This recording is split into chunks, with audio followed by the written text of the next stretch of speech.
Hakim-Hakim pasal 7. Gideon mengusir musuh. Adapun Yerubbaal, itulah Gideon, bangun pagi-pagi, dengan segala rakyat yang bersama-sama dengan dia. Lalu mereka berkemah dekat mata air Harod. Perkemahan orang Midian itu ada di sebelah utaranya, dekat bukit More di lembah. Berfirmanlah Tuhan kepada Gideon, terlalu banyak rakyat yang bersama-sama dengan engkau itu, daripada yang ku kehendaki untuk menyerahkan orang Midian ke dalam tangan mereka. Jangan-jangan orang Israel memegah-megahkan diri terhadap aku sambil berkata, tanganku sendirilah yang menyelamatkan aku. Maka sekarang, serukanlah kepada rakyat itu demikian. Siapa yang takut dan gentar, biarlah ia pulang, enyah dari pegunungan Gilead. Lalu pulanglah 22.000 orang dari rakyat itu, dan tinggallah 10.000 orang. Tetapi Tuhan berfirman kepada Gideon, masih terlalu banyak rakyat.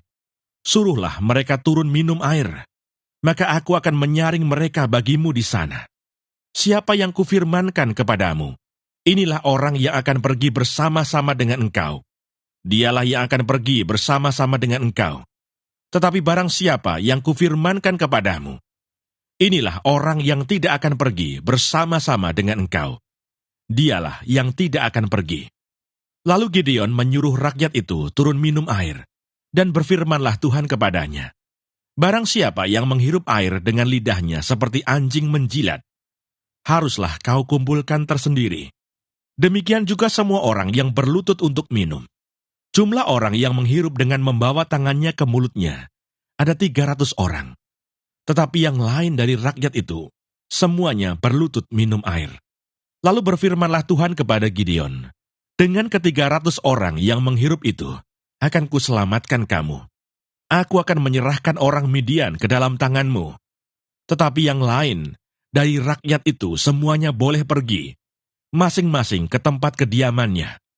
Dari rakyat itu, mereka mengambil bekal dan sangkakala. Demikianlah seluruh orang Israel disuruhnya pergi, masing-masing ke kemahnya. Tetapi ke-300 orang itu ditahannya. Adapun perkemahan orang Midian ada di bawahnya, di lembah. Pada malam itu berfirmanlah Tuhan kepadanya, bangunlah, turunlah, menyerbu perkemahan itu, sebab telah kuserahkan itu ke dalam tanganmu. Tetapi jika engkau takut untuk turun menyerbu, turunlah bersama dengan Pura, bujangmu, ke perkemahan itu. Maka kau dengarlah apa yang mereka katakan. Kemudian engkau akan mendapat keberanian untuk turun menyerbu perkemahan itu. Lalu turunlah ia bersama dengan Pura, bujangnya itu, sampai kepada penjagaan terdepan laskar di perkemahan itu. Adapun orang Midian dan orang Amalek, dan semua orang dari sebelah timur itu, bergelimpangan di lembah itu, seperti belalang banyaknya, dan unta mereka tidak terhitung, seperti pasir di tepi laut banyaknya. Ketika Gideon sampai ke situ, kebetulan ada seorang menceritakan mimpinya kepada temannya, katanya, aku bermimpi, tampak sekeping roti jelai terguling masuk ke perkemahan orang Midian. Setelah sampai ke kemah ini, dilanggarnyalah kemah ini, sehingga roboh, dan dibongkar bangkirkannya. Demikianlah kemah ini habis runtuh. Lalu temannya menjawab, ini tidak lain dari pedang Gideon bin Yoas, orang Israel itu. Allah telah menyerahkan orang Midian dan seluruh perkemahan ini ke dalam tangannya. Segera sesudah Gideon mendengar mimpi itu diceritakan dengan maknanya, sujudlah ia menyembah. Kemudian pulanglah ia ke perkemahan orang Israel, lalu berkata, bangunlah, sebab Tuhan telah menyerahkan perkemahan orang Midian ke dalam tanganmu. Sesudah itu dibaginyalah ke-300 orang itu dalam 3 pasukan, dan ke tangan mereka semuanya diberikannya sangkakala dan buyung kosong, dengan suluh di dalam buyung itu. Dan berkatalah ia kepada mereka, perhatikanlah aku, dan lakukanlah seperti yang kulakukan. Maka apabila aku sampai ke ujung perkemahan itu, haruslah kamu lakukan seperti yang kulakukan.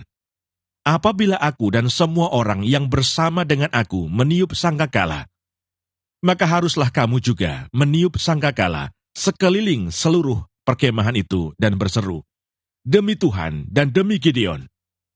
Lalu Gideon dan ke-100 orang yang bersama-sama dengan dia sampai ke ujung perkemahan itu pada waktu permulaan giliran jaga tengah malam, ketika penjaga-penjaga baru saja ditempatkan. Lalu mereka meniup sangkakala sambil memecahkan buyung yang di tangan mereka. Demikianlah ketika pasukan itu bersama-sama meniup sangkakala dan memecahkan buyung, dengan memegang obor di tangan kirinya dan sangkakala di tangan kanannya untuk ditiup, serta berseru, "Pedang demi Tuhan dan demi Gideon." Sementara itu tinggallah mereka berdiri, masing-masing di tempatnya, sekeliling perkemahan itu. Tetapi seluruh tentara musuh menjadi kacau balau, berteriak-teriak dan melarikan diri. Sedang ke-300 orang itu meniup sangkakala, maka di perkemahan itu, Tuhan membuat pedang yang seorang diarahkan kepada yang lain. Lalu larilah tentara itu sampai ke Betsita, ke arah Serera, sampai ke pinggir Abel Mehola, dekat Tabat. Kemudian dikerahkanlah orang-orang Israel dari suku Naftali, dan dari suku Asher, dan dari segenap suku Manasye. Lalu mereka mengejar orang Midian itu. Gideon menyuruh juga orang ke seluruh pegunungan Efraim dengan pesan, "Turunlah menghadapi orang Midian, dan dudukilah segala batang air sampai ke Bet-bara, dan juga sungai Yordan." Maka semua orang Efraim dikerahkan. Lalu mereka menduduki segala batang air sampai ke Bet-bara, juga sungai Yordan. Mereka berhasil menawan 2 raja Midian, yakni Oreb dan Seeb. Oreb dibunuh di gunung batu Oreb, dan Seeb dibunuh dalam tempat pemerasan anggur Seeb. Mereka mengejar orang Midian itu. Lalu mereka membawa kepala Oreb dan kepala Seeb kepada Gideon di seberang sungai Yordan.